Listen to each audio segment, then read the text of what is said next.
Danes je potekala spletna razprava o ohranjanju in izboljšanju stanja na področju medonosnih čebel.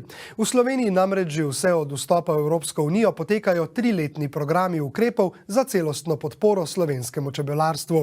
Dogodek je spremljala Tatjana Filipič.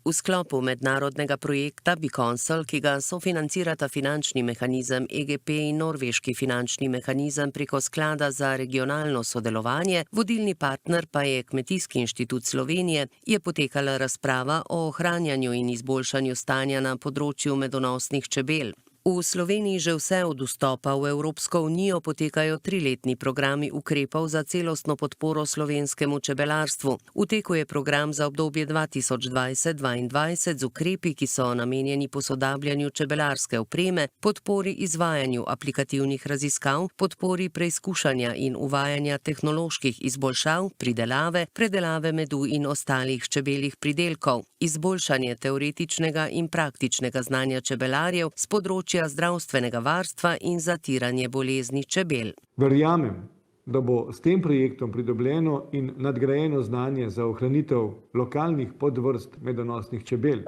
Z dolgoročnim ciljem nadzorovanega parjenja pa bo usmerjanje selekcije lažje, bolj natančno in hitrejše. Kot pravi Andrej Simončič, direktor Kmetijskega inštituta Slovenije, je bil mednarodni projekt ovrednoten izjemno pozitivno, zato je priložnost, da bodo skupaj s partnerji naslednja 3 leta in pol delali na tematiki ohranjanja in izboljšanja stanja na področju medonosnih čebel. Kot javni raziskovalni zavod, kot pravi, delujejo že od leta 1996. Ukvarjajo se z raziskovalnim delom na področju kmetijstva in okolja. Pokrivajo marsikatera področja, še pravi in dodaja.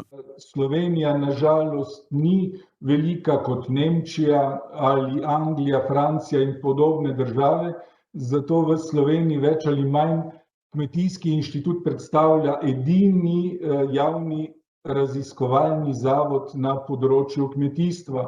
Zato tudi ne čudi, da pokrivajo izjemno širok spekter aktivnosti. Slovenska čebelarska akademija na inštitutu deluje približno 2 leti, a še vedno na poti iskanja svoje identitete. A kot dodaja Simončič, upamo, da bo ta Slovenska čebelarska akademija v nadaljevanju tudi eden izmed zelo pomembnih sestavnih delov Kmetijskega inštituta, tako znotraj Slovenije kot tudi zunaj nje. Na eni izmed lokacij razpolagajo tudi s čebelarsko eksperimentalno postajo. Čebelarstvo je sestavni del oddelka za živinorejo, sicer pa imajo v izvajanju več kot 100 projektov. Izredno veseli pa smo, kot vidite tudi, da smo dobili projekt norveškega sklada Biconsol. Čebele so izjemnega pomena za čebelarstvo, le to pa uvrščamo v pomembno kmetijsko panogo. Prodaja čebeljih pridelkov, družin, matic so poglavitni vir zaslužka v čebelarstvu. Tako lahko zaključimo, da je medonosna čebela predstavlja neke vrste bogastvo za človeka in družbo. Kot pravi, poznamo 27 podvrst medonosne čebele. V Evropi so predvsem pomembne. Črna čebela Apis mellifera v zahodnji Evropi, kranjska čebela v srednji Evropi, makedonska čebela v severni Makedoniji, delu Grčije in sosednjih državah. Zelo pomembna je tudi italijanska čebela ali ligustika, vendar to niso edine podvrste v Evropi. Tako imamo na Pirenejskem polotoku tudi podvrsto Iberienzih in skoraj vsak mediteranski otok ima svojo lastno podvrsto. In kako to bogastvo ovrednotiti? V seriji eksperimentov, s katerimi so naslavljali interakcijo genetske podlage in okolja, je bilo pokazano, da so podvrste v lokalnem okolju bolj primerne za čebelarjenje in se bolje odzovejo na izzive in imajo potencial, da so na dolgi rok bolj ekonomične kot uvožene tujerodne.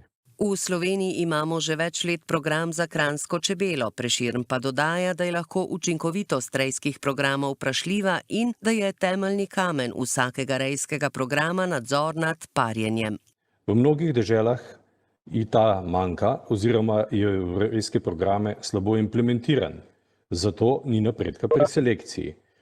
To naredi lokalne podvrste še vedno manj atraktivne in posledica je kontinuiran uvoz tujerodnih podvrst ali celo križancov. Cilj projekta je namreč izvesti študijo različnih načinov nadzora in najti primeren način za lokalno situacijo. V zadnjih letih se čebelarstvo vztrajno uveljavlja kot enakopravna kmetijska dejavnost. Slovenija si je v predpristopnih pogajanjih za včlanitev v Evropsko unijo zagotovila možnost, da z nacionalno zakonodajo uredi način trženja plemenskega čebeljega materiala in tako uveljavi zaščito avtohtone kranjske sivke.